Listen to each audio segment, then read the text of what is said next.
Hello guys, আসসালামু আলাইকুম, welcome to my new blog. অনেকদিন পর আপনাদের মাঝে নিয়ে এলাম একটি নতুন ব্লগ। আজকে আমি আছি আমার ছোট ফুফি শ্বশুরের মেজবাড়ি। যাওয়ার আগে বাসায় একটি বিরিয়ানি আসলো, তাই আমি অল্প করে বিরিয়ানি আমার ছোট ফুফির শ্বশুর বাড়ি হলো গ্রামে সাতকানিয়া। তারপর আমি রেডি হয়ে গেলাম। এইটি হলো আমার হেয়ার স্টাইল। আমার হেয়ার স্টাইলটা কেমন হয়েছে প্লিজ আপনারা কমেন্টে জানিয়ে যাবেন। এখন গাড়ি চলে এসেছে, এখন আমরা কারে উঠবো। তারপর আমরা রওনা দিলাম সাতকানিয়ার উদ্দেশ্যে। তারপর আমরা চলতে লাগলাম কিন্তু থামার নামই নিন নাই।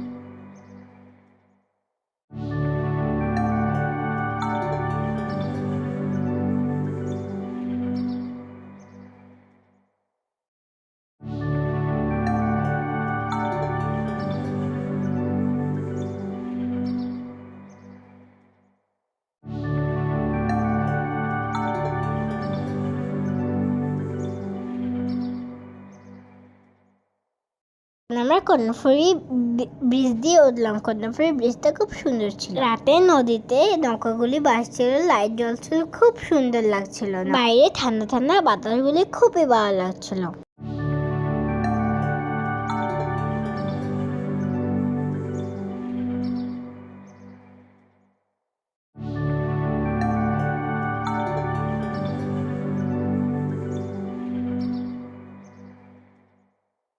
তারপর দেখতে দেখতে আমরা পৌঁছালাম 2 ঘন্টা পর সাতকানিয়া। আমার ফুফি এখানে খুব সুন্দর করে সাজিয়েছিল লাইট দিয়ে, চারপাশে ছিল গাছগাছালি।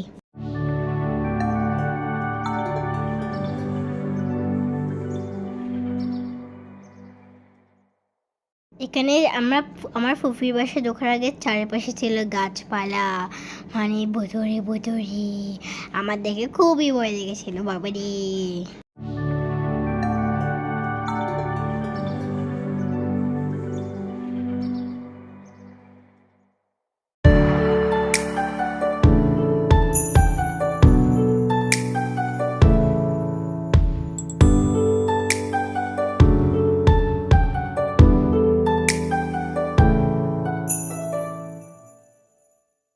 তারপর আমরা হালকা ঘোরাঘুরি করার পর হালকা নাস্তা করে নিলাম। তারপর আমরা ভাত খেতে বসে গেলাম, কেন আমাদের যেতে যেতে অনেক রাত হয়ে গিয়েছিল। মেজবানি খাবারের আইটেমেতে সবাই জানেন কি কি থাকে, তাই আর বললাম না। খাবারগুলি খুবই ইয়াম্মি ছিল।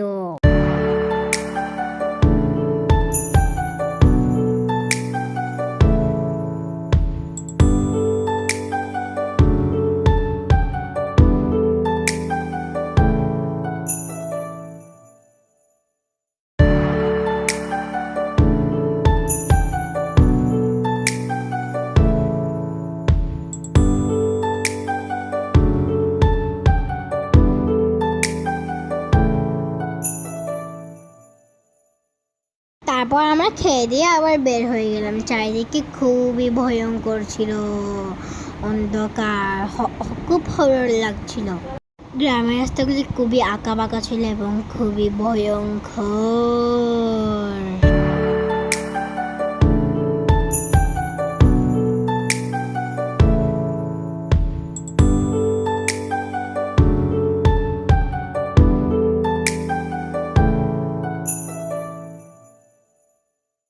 তারপর আমরা মাঝের রাস্তায় ব্রেক নেওয়ার পর আমরা গাড়ি থেকে নেমে ওইখানে একটি দোকান ছিল। দোকানে আমাদের যার যেটা পছন্দ ওইটা কিনলাম। আমি কিনলাম একটি বল আইসক্রিমটা খুবই মজা ছিল এবং শীতকালে ঠান্ডা ঠান্ডা আইসক্রিম খাওয়ার মজাটাই আলাদা। কারা আমার মতো শীতকালে ঠান্ডা ঠান্ডা আইসক্রিম খান এবং পছন্দ করেন প্লিজ কমেন্টে বলবেন। চ্যানেলকে সাবস্ক্রাইব করে পাশে থাকবেন। আল্লাহ হাফেজ।